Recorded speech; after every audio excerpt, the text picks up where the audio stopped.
எல்லாருக்கும் வணக்கம் and welcome back to our channel Ram Karthika's diary. எல்லாரும் ரொம்ப ரொம்ப சூப்பராக இருப்பீங்க அப்படின்னு நினைக்கிறேன். நாங்களும் ரொம்பவே நல்லா இருக்கோம்.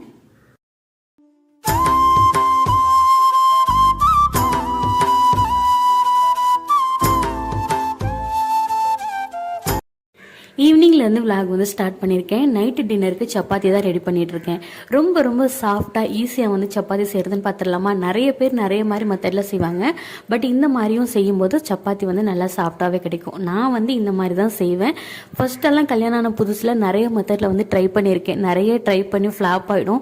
சில நேரம் பார்த்தீங்கன்னா சப்பாத்தி தூக்கி விசிறுனா அப்படியே அப்பளம் மாதிரி போய் உடையும். அந்த மாதிரியும் சப்பாத்தி போட்ட நாட்கள் என்னோடய லைஃப்பில் இருக்குது. பட் கொஞ்சம் கொஞ்சமாக போட்டு எக்ஸ்பீரியன்ஸ் ஆனதுக்கப்புறமா இப்போ வந்து ஈஸியாகவே வந்து கற்றுக்கிட்டேன். மதியம் வந்து நம்ம வீட்டில் லஞ்சுக்கு வந்து சிக்கன் குழம்பு தான் வச்சுருந்தேன். ஸோ குருமா மாதிரி ரெடி பண்ணியிருந்ததுனால நைட்டுக்கும் சேர்த்தே வந்து சப்பாத்தி போட்டு குருமா வச்சு மேனேஜ் பண்ணிக்கலாம் அப்படின்னு யோசிச்சு தான் நைட்டு வந்து சப்பாத்தி போட்டுட்ருக்கேன். ரொம்ப ஈஸி தான். நமக்கு எந்த அளவுக்கு மாவு தேவையோ எடுத்துக்கலாம். சுடுதண்ணி வந்து கொஞ்சம் வெதுவெதுப்பாக இருக்கணும். அந்தளவுக்கு வந்து தண்ணி சேர்த்துட்டு கொஞ்சமாக எண்ணெய், தேவையான அளவுக்கு உப்பு சேர்த்து நல்லா வந்து கிளறி விட்டுட்டு ஒரு 15 நிமிஷம் நல்லா ரெஸ்ட்டில் விட்டுடலாம். அதுக்கப்புறமா நல்லா சாஃப்டாக உருட்டி எடுத்தோம் அப்படின்னா சிம்பிளான சப்பாத்திக்கு மாவு வந்து ரெடி. இது வந்து செய்யும்போது ரொம்ப ஈஸியாக இருக்கும். பட் ரொம்ப டேஸ்ட்டாகவும் இருக்கும். ரொம்ப சாஃப்டாகவும் கிடைக்கும்.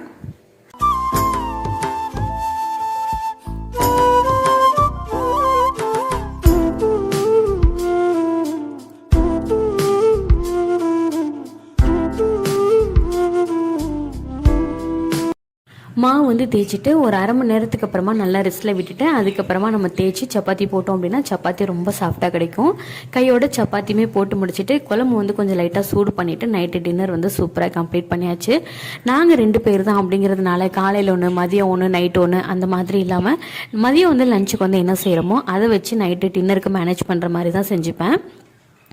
அதுவும் இல்லாமல் ஈவினிங் 6 மணிக்கு வந்து டியூஷன் குட்டீஸ் வந்துடுவாங்கள்ல, அவங்க கூடயே நம்ம கரெக்டாக உட்காந்துருக்கணும். அவங்கள டியூஷனில் உட்கார வச்சுக்கிட்டு நம்ம போய் டின்னரில் நின்றுட்டு இருந்தோம் அப்படின்னா அதுவுமே நல்லா இருக்காது இல்லையா?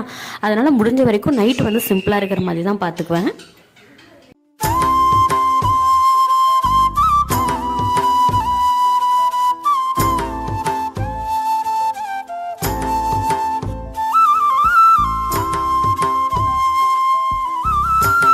இன்றைக்கும் இல்லாமல் இன்றைக்கி வைக்கிற சிக்கன் குழம்பு டேஸ்ட் அவ்வளோ சூப்பராக இருந்தது. சில நாள் வந்து பார்த்திங்கன்னா நம்ம வந்து அவசரமாக குழம்பு வைப்போம். அன்றைக்கி டேஸ்ட் ரொம்ப நல்லாயிருக்கும். ஆனால் சில நாள் வந்து அப்படியே பார்த்து உப்பு, காரம், புளி இதெல்லாம் வந்து அப்பப்போ அப்படியே செக் பண்ணிவிட்டு ரொம்ப மைல்டாக வைப்போம். பட் அன்றைக்கி வந்து பார்த்திங்கன்னா ஏதாவது ஒரு கொலாப்ஸ் ஆயிரும். இன்றைக்கி வந்து குழம்பு வந்து ரொம்ப சூப்பராக இருந்தது. கையோட சிக்கன் சப்பாத்தி வந்துட்டு வச்சு டின்னர் வந்து முடிச்சுட்டு இன்னும் வந்து கொஞ்சம் மளிகை சாமானெல்லாம் ரீஃபில் பண்ண வேண்டிய வேலை இருக்குது. எப்போவுமே நான் வந்து மளிகை சாமான் வாங்குறதை இப்படி தான் வாங்குவேன். 1ஆம் தேதி வாங்கணும், 5ஆம் தேதி வாங்கணும் அப்படிலாம் வந்து கணக்கு வச்சுக்காமல், ஏன்னா நாங்கள் உள்ளே வந்து கேன்டீனில் தான் வாங்குகிறோம். எனக்கு வந்து என்றைக்கு வந்து பொருளெல்லாம் தீருதோ அந்த பொருளெல்லாம் நான் வந்து நோட் பண்ணி வச்சுட்டு ஒரு 15 நாளைக்கு ஒரு வாட்டி, 20 நாளைக்கு ஒரு வாட்டி அந்த மாதிரி போய் வாங்கிப்பேன். ஏன்னா இப்போ வெளியில் போகிற மாதிரி இருந்ததுன்னா நம்ம ஹஸ்பண்டை டிபெண்ட் பண்ணி தான் இருந்தாகணும். பட் நான் வந்து உள்ளேயே வாங்கிக்கிறேன் அப்படிங்கிறதுனால எனக்கு ஏற்ற மாதிரி நான் வந்து வாங்கிப்பேன். என்னோட மளிகை சாமான் பட்ஜெட் வந்து பார்த்திங்கன்னா மாதத்துக்கு ஒரு 1500லேருந்து 1900, 2000 அவ்வளோக்குள்ளே தான் வரும். ஏன்னா 2 பேர் தான் இருக்கும். ரொம்ப பெருசாலாம் வந்து தேவைப்படாது. டின்னர் வந்து முடிச்சதுக்கப்புறமா கையோட குழம்பு வந்து கொஞ்சம் மீதம் இருந்தது. குழம்பு மதியம் வச்சுருந்த ரசம்லாம் இருந்தது. அதெல்லாம் எடுத்து வேறு ஒரு பாத்திரத்துக்கு மாற்றி ஃப்ரிட்ஜில் வச்சிட்டோம் அப்படின்னா காலையில் வேணும் அப்படின்னா யூஸ் பண்ணிக்கலாம். மோஸ்ட்லி வந்து எனக்கு வந்து கொஞ்சம் ஹீட் பாடி அப்படிங்கிறதுனால முந்தின நாள் செஞ்சதை மறுநாள் வச்சு சாப்பிட்ற மாதிரி வச்சுக்க மாட்டேன். சம்டைம் கொஞ்சம் இல்லை ஏதாவது செய்ய முடியல அப்படின்னா வந்து ஹஸ்பண்ட் அந்த மாதிரி சாப்பிட்டுக்குவாங்க. பட் மோஸ்ட்லி நல்லா இருந்தாலும் சரி, உடம்பு சரியில்லாதவங்களாக இருந்தாலும் சரி, ஃப்ரிட்ஜில் வச்சு சாப்பிட்றத நம்ம எந்தளவுக்கு அவாய்ட் பண்ணுறோமோ அந்தளவுக்கு நமக்கு ரொம்பவே நல்லது. மளிகை சாமான் எடுத்து எல்லாம் ரீஃபில் பண்ணுறதுக்கு முன்னாடி இது மதியமே வந்து க்ளீன் பண்ணி வச்சுருந்தேன். அஞ்சரை பெட்டி வந்து மதியமே க்ளீன் பண்ணி எடுத்து வச்சுருந்தேன். அது வந்து ஓரளவுக்கு நல்ல வெயிலில் வச்சு ட்ரை ஆகிடுச்சு. இந்த அஞ்சரை பெட்டி நான் வந்து மீஷோவில் வந்து வாங்கினேன் அப்படின்னு சொல்லிட்டு மேல் வீட்டில் இருக்கும்போது நான் வந்து வீடியோ ஷேர் பண்ணியிருந்தேன். அந்த வீடியோக்கான லிங்க் வேணும்னா அந்த டிஸ்கிரிப்ஷனில் கொடுக்குறேன், வேணும்னா பாருங்கள். கிட்டத்தட்ட ஒரு 1.5 years கிட்டே இருக்குன்னு வச்சுக்கோங்களேன். நல்லா இருக்குது. பட் இதில் என்ன ஒரு மிஸ்டேக் இப்போ ஆகுது அப்படின்னா ஒரு மாதிரி சுற்றி வந்து துருக்கிற மாதிரி படிய ஆரம்பிக்குது. ஒருவேளை இது இரும்பில் செஞ்சுருக்காங்களா, ஒரு மாதிரி தகரத்தில் செஞ்சுருக்காங்களா அப்படின்னு எனக்கு தெரில. பட் சுற்றி வந்து பார்த்திங்கன்னா ஒரு மாதிரி வந்து கரை படிகிறதுக்கு ஸ்டார்ட் ஆகுது. நான் அடுத்த vlogல நான் அது எப்படி இருக்குன்னு வந்து காட்டுறேன். அதனால் வந்து அந்த மேலே அந்த ஒயிட் கலர் இருக்குது பார்த்திங்களா, அந்த மூடிக்கு மேலே அது ஃபுல்லாமே வந்து ஒரு மாதிரி உரியறதுக்கு ஸ்டார்ட் ஆகுது.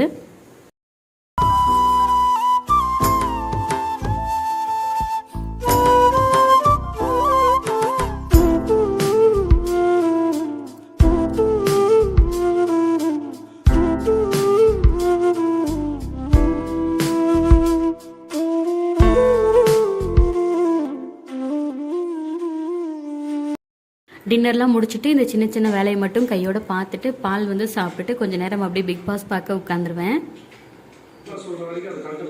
கண்டிப்பா சார். கஷ்டம் வந்து சவுண்டு தான். எல்லாரும் சாப்பிடாம இருக்கோம், பாய்ஸ் கூட போராடிட்டு இருக்கோம்னு சொல்லும்போது எனக்கு ஃபர்ஸ்ட் அதனால நான் ஒரு பனானா சாப்பிட்டேன். அப்படி அவங்க ஒரு கம்ஃபர்ட் ஜோனுக்குள்ள இருப்பாங்க சார். அதனால சவுண்டு தான் கஸ்டமர்.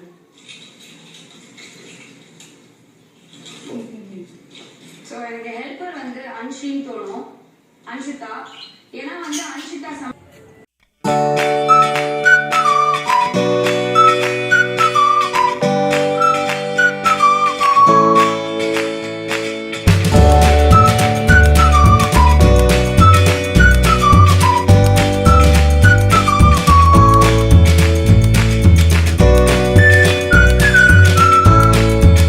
பார்ப்பேனான்னு கேட்டால் அந்த மாதிரி இல்லை. என்னைக்கு வந்து டைம் கிடைக்குதோ அப்போ தான் பார்ப்பேன். ஏன்னா ஹஸ்பண்ட் வந்து மோஸ்ட்லி பகல் ஃபுல்லாக டியூட்டி பார்த்துட்டு நைட்டு தான் வந்து ஏதாவது உட்காந்து ரிலாக்ஸ்டாக படம் ஏதாவது பார்த்துட்டு இருப்பாங்களா. அந்த டைமில் நம்ம போய் எதுக்கு தேவையில்லாமல் அவங்க நிம்மதியை கெடுக்கணும் அப்படின்னு சொல்லிட்டு எனக்கு எப்போ டைம் கிடைக்குதோ பார்ப்பேன். பட் இன்னைக்கு வந்து சண்டே, எப்பவும் போல் விஜய் சேதுபதி சார் தான் பேசிகிட்டு இருந்தாங்க. இன்றைக்குமே டியூஷன் குட்டீஸ்க்கு வந்து டியூஷன் இருந்தது. எப்போவுமே நான் சண்டே வந்து லீவ் விட்டுருவேன். இப்போ குட்டீஸ்க்கு வந்து கொஞ்சம் எக்ஸாம் போயிட்டுருக்கனால காலையில் ஈவினிங் 2 நேரமுமே டியூஷன் வச்சுட்டு இருக்கனால இன்றைக்கி வந்து கொஞ்சம் ஒர்க்கெல்லாம் முடிக்கிறதுக்கு கொஞ்சம் டைம் ஆகிடுச்சு. அஸ் யூஷுவல் எப்பவும் போல் பிக் பாஸ் பார்த்துட்டு இன்றைக்கி டே வந்து சூப்பராக கம்ப்ளீட் பண்ணியாச்சு. இன்றைக்கி வந்து மண்டே, அப்படியே மறுநாள் காலையில் பார்த்துட்ருக்கோம். காலையில் பிரேக்ஃபாஸ்ட்டுக்கு நேற்று வச்சுருந்த குழம்பு வந்து கொஞ்சம் மீதம் இருந்தது. கொஞ்சமாக மாவு, ராகி மாவு இருந்தது. ஸோ தோசை ஊற்றி மேனேஜ் பண்ணிக்கலாம். குழம்பு இருந்தது. ஸோ அப்படியே காலையிலே முடிச்சிட்டோம் அப்படின்னா இன்றைக்கி திங்கக்கிழமை வீடு ஃபுல்லாக க்ளீன் பண்ணுறதுக்கு கரெக்டாக இருக்கும் அப்படின்ட்டு காலையில் வந்து பிரேக்ஃபாஸ்ட்டுக்கு தோசையும் சிக்கன் குழம்பு வச்சு தான் சாப்பிட்டோம்.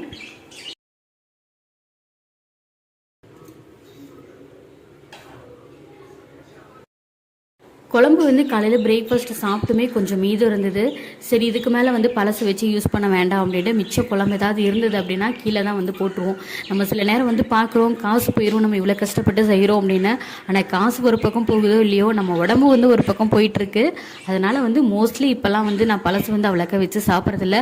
காசு தானே பரவாயில்ல, அப்புறம் என்ன பண்ண முடியும், நமக்கு அதையும் தாண்டி உடம்பு தான் முக்கியம். ஏன்னா ஒரு ஏஜ் நம்ம கிராஸ் பண்ணும்போது நம்ம ஒரு 25, 27, 28 வயசு வரைக்கும் நம்ம உடம்பு நம்ம என்ன சொன்னாலும் கேட்டுக்கும், என்ன சாப்பிட்டாலும் டைஜஷன் பண்ணிக்கும். ஆனால் ஒரு ஏஜை கிராஸ் பண்ணும்போது அதுக்கு தேவையானதை மட்டும் நம்ம சரியாக கொடுக்கல, ஒருவேளை அதுக்கு பிடிக்காததை நம்ம கொடுத்துட்டோம் அப்படின்னா சரியாக நம்மளை வச்சு செஞ்சிடும். இப்போ கொஞ்சம் ரீசெண்டாக எனக்கு நிறைய இஷ்யூ அந்த மாதிரி நடந்தது. ஸோ அதனால் அது டாக்டர்கிட்ட நிறைய பேசினது, நான் நிறைய போய் தெரிஞ்சுக்கிட்டது, இதெல்லாம் வச்சு பார்க்கும்போது முக்கியமாக நம்ம பழைய விஷயங்கள் நிறைய சாப்பிடக்கூடாது. அது வந்து உடம்புல வந்து பித்தத்தை வந்து அதிகப்படுத்தும் அப்படின்னு வந்து எனக்கு டாக்டர் வந்து சொல்லியிருந்தாங்க. அதனாலேயே என்னமோ தெரியல, எனக்கு ஆல்ரெடி கொஞ்சம் வந்து பித்த உடம்பு தான். அதனால் வந்து பழசெல்லாம் முடிஞ்ச வரைக்கும் வந்து குறைச்சிறது. கொஞ்சம் சில நேரம் வந்து அளவு வந்து கரெக்டாக போட்டுருவோம். பத்தலைனா கூட பரவாயில்ல, இருக்கட்டும், அதிகமாக செஞ்சு ஃப்ரிட்ஜில் வைக்க வேண்டாம் அப்படின்னு தான் நினச்சிக்கிறேன். ஸோ அதெல்லாம் எடுத்து டிஸ்போஸ் பண்ணிவிட்டு சின்ன சின்ன வேலைகள் மட்டும் இருந்தது, அதெல்லாம் முடிச்சுட்டு கையோட ஈவினிங் வந்து இட்லி தோசை மாவு வந்து அரிசி வந்து ஊற போட்டுடலாம் அப்படின்னு சொல்லிட்டு அதை தான் ஊற போட்டுட்ருக்கேன். இப்போவுமே வந்து எனக்கு டாக்டர் வந்து அதான் சொன்னாங்க, எனக்கு வந்து கொஞ்சம் பித்தம் அதிகமாகி அதுக்கும் ஒரு இஷ்யூ வந்து டாக்டர் ஹாஸ்பிட்டல் போயிருக்கும்போது அதான் சொன்னாங்க, முடிஞ்ச வரைக்கும் இட்லி தோசை வந்து ரொம்ப புளிக்க வச்சு சாப்பிட்றத அவாய்ட் பண்ணிக்கோங்க அப்படிங்கிற மாதிரி சொல்லி. இட்லி தோசைக்கு வந்து நீங்கள் ஊற போட்டு மாவு அரைச்சி வச்சு சாப்பிட்டோன்னா கூட 1 நாள் 2 நாள், அதுக்கு மேலே வந்து நீங்கள் ரொம்ப வந்து புளிக்க வச்சு சாப்பிட வேண்டாம். அதுவுமே உடம்புல வந்து பித்தத்தை வந்து அதிகப்படுத்தும் அப்படிங்கிற மாதிரி தான் சொல்லியிருந்தாங்க. ஒரு ஏஜை கிராஸ் பண்ணும்போது நம்ம தான் நம்ம உடம்பை பார்த்துக்கணும். நான் பழைய மாதிரி தான் இருப்பேன், நீ தான் வந்து என்னை அட்ஜஸ்ட் பண்ணிக்கணும் அப்படின்னு நினச்சிட்டோன்னு வச்சுக்கோங்களேன், அது நம்மளை வந்து பயங்கரமாக வச்சு செஞ்சிடும். இப்போவுமே இட்லி தோசை வந்து அதிகமாக மோஸ்ட்லி ஹஸ்பண்டுக்காக மட்டும்தான் நான் வந்து போடுறேன். நான் வந்து இட்லி தோசை சாப்பிட்றதெல்லாம் ஓரளவுக்கு நல்லாவே கம்ப்ளீட் பண்ணிட்டேன், சரி குறைச்சிக்கிட்டேன் அப்படின்னு தான் சொல்லணும். ரொம்ப ரேர் தான், வாரத்தில் 1 நாள் 2 நாள் அவ்வளோதான். அதுவுமே மாவாட்டி அந்த 2 நாள் தான். அதுக்கப்புறமா முடிஞ்ச வரைக்கும் இப்போலாம் வந்து பிளான் பண்ணிக்கிறது, கம்பங்கூழ், ராகி கூழ். அதுவும் இல்லாமல் ஒரு ஏஜை கிராஸ் பண்ணும்போது நிறைய விஷயங்கள் நம்ம சொல்கிறாங்க. விட்டமின் D3, விட்டமின் B12 இந்த காம்ப்ளெக்ஸ்லாம் நம்ம அதிகமாகும்போது உடம்புல நிறைய டெபிசிட் வரும் அப்படின்னு சொல்கிறாங்க. அதெல்லாம் நம்ம கொஞ்சம் ஸ்டார்டிங் ஸ்டேஜ்லேயே பார்த்துக்கிட்டோம் அப்படின்னா ரொம்ப முத்தாமல் நமக்கு வந்து ரொம்ப ப்ராப்ளம் கொடுக்காம இருக்கும். நம்ம வந்து நிறைய நினைக்கிறோம், காசு போட்டு வாங்கி சாப்பிட்ற அளவுக்கு நமக்கு இல்லை, நமக்கு வந்து இப்போதைக்கு பொருளாதார சூழ்நிலை இல்லை அப்படின்னு நினைக்கிறோம். ஆனால் ஒரு பிரச்சனை வந்து ஹாஸ்பிட்டலுக்கு போய் அங்கே போய் நம்ம ஆயிரக்கணக்கில் தூக்கி கொடுக்கறதுக்கு நம்ம வந்து ஹெல்த்தியான விஷயத்த சாப்பிட்டுட்டு நம்ம உடம்பை பார்த்துக்கிறது எவ்வளோ பெட்டர். காசு ஒரு பக்கம் செலவு பண்ணுறது இருக்கட்டும்னு வச்சுக்கோங்களேன், நம்ம உடம்புல ஊசி போடுறது, குளுக்கோஸ் போடுறது, இதெல்லாம் வந்து அந்த வலி வேதனையை யார்த்தாங்கிறது நம்ம தானே. அதுக்கு வந்து எவ்வளவோ நம்ம ஹாஸ்பிட்டலில் கொண்டு போய் கொடுக்காம நம்ம உடம்பை பார்த்துக்கிறது எவ்வளோ பெட்டர். இதெல்லாம் நான் இப்போ ரீசெண்ட் டேஸாக என்னோடய லைஃப்பில் நடந்ததுனால நான் இவ்வளோ ஆணித்தனமாக சொல்கிறேன். கொஞ்சம் துணியெல்லாம் வாஷிங் மிஷினில் லோட் பண்ண வேண்டியது இருந்தது. அதெல்லாம் லோட் பண்ணி முடிச்சுட்டு கையோட அடுத்து குக்கிங்குமே வந்து ஸ்டார்ட் பண்ணியாச்சு. இந்த vlog வந்து அப்படியே செவ்வாய்க்கிழமை எடுத்துகிட்டு இருக்கோம். இன்றைக்கி வந்து செவ்வாய்க்கிழமை நம்ம வீட்டில் வந்து வெத்தலை தீபம் போடணும்.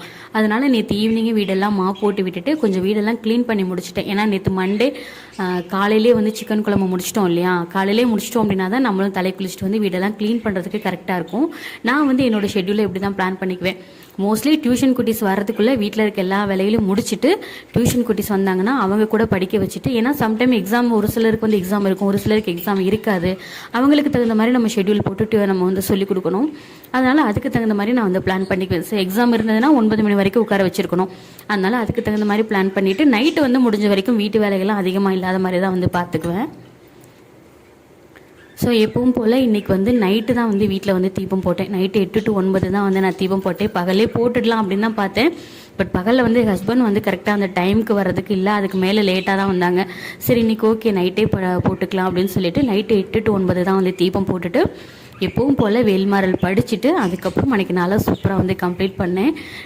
எனக்கே வந்து ஸ்டார்டிங்கில் நான் முருகனை கும்பிட ஆரம்பித்தோன்னு வந்து பார்த்திங்கன்னா நிறைய ஸ்ட்ரகிள்ஸ் இருந்தது. நான் ஏன்டா உன்னை கும்பிட்டேன், உன்னை கும்பிட்டதுக்கப்புறம் தான் எனக்கு இவ்வளோ கஷ்டம் அப்படிங்கிற மாதிரிலாம் எனக்கு மைண்டில் தோண ஆரம்பிச்சது.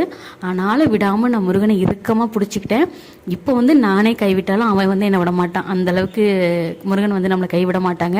நம்ம நம்பிட்டோம் அப்படின்னா கண்டிப்பாக நம்மளை கைவிட மாட்டாங்க. அப்படி தான் இருக்குது. ஸோ இன்றைக்கி வந்து வெத்தலை தீபம் போட்டு இன்றைக்கி நாளை வந்து சூப்பராக கம்ப்ளீட் பண்ணியாச்சு.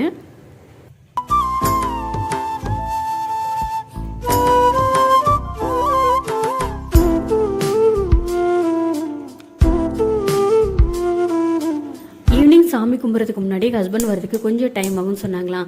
சரி அந்த கேப்பில் சட்னிக்கு மட்டும் வதக்கி வச்சிடலாம் அப்படின்னு சட்னிக்கு மட்டும் வதக்கி வச்சுட்டு இருந்தேன். ரொம்ப ஈஸி தான், யூஷுவல் எப்பவும் போல தான். ஒரு பேன் வச்சுக்கலாம். பேன் நல்லா சூடானதுக்கு அப்புறமா தேவையான அளவுக்கு எண்ணெய் கொஞ்சம் சூடானதுக்கு அப்புறமா உளுந்தம்பருப்பு, வெங்காயம், தக்காளி, மல்லித்தலை, இஞ்சி, பூண்டு நமக்கு என்னென்னலாம் தேவையோ அதெல்லாம் சேர்த்து நல்லா வதக்கிட்டு ஒரு ஃபைன் பேஸ்ட்டாக அரைச்சி எடுத்துட்டோம் அப்படின்னா சிம்பிளான சட்னி ரெடி. நம்ம வீட்டில் மோஸ்ட்லி வந்து பகல் காலையில் எந்த நேரமாக இருந்தாலும் முடிஞ்ச வரைக்கும் ரெசிபிஸ் வந்து கொஞ்சம் சிம்பிளாக இருக்கிற மாதிரி தான் இருக்கும். கொஞ்சம் வந்து பித்தம் ஜாஸ்தி இருக்கிறதுனால இப்போல்லாம் பச்சை மிளகாய் வந்து யூஸ் பண்ணுறதை நல்லாவே குறைச்சிக்கிட்டேன். முடிஞ்ச வரைக்கும் அதுக்கு பதிலாக வரமிளகாய் அப்படி தான் வந்து யூஸ் பண்ணிக்கிறது. கொஞ்சம் நம்ம உடம்பு நல்லாகிற வரைக்கும் டாக்டர் சொல்ல மாதிரிலாம் நம்ம கரெக்டாக ஃபாலோ பண்ணிக்கிட்டோம் அப்படின்னாலே நிறைய இஷ்யூ வந்து நமக்கு வந்து வராது. சட்னி வந்து வதங்கி முடிச்சதுக்கப்புறமா ஹஸ்பண்ட் வந்துட்டாங்க. அதுக்கப்புறம் தான் சாமி கும்பிட்டுட்டு டின்னர் வந்து கம்ப்ளீட் பண்ணோம். நைட்டு டின்னருக்கு தோசை தான். ஸோ சண்டே, மண்டே, டியூஸ்டே இந்த 3 நாளும் எங்களுக்கு இப்படி தான் போச்சு. இந்த வீடியோ உங்களுக்கு பிடிச்சிருந்தது அப்படின்னா வீடியோக்கு ஒரே ஒரு லைக் மட்டும் கொடுங்க. இதே மாதிரி இன்ட்ரெஸ்டிங்கான ஒரு வீடியோவில் பேசலாம். தேங்க்ஸ் ஃபார் வாட்சிங் பை கார்த்திகா ராம்குமார். தேங்க்யூ, பாய்.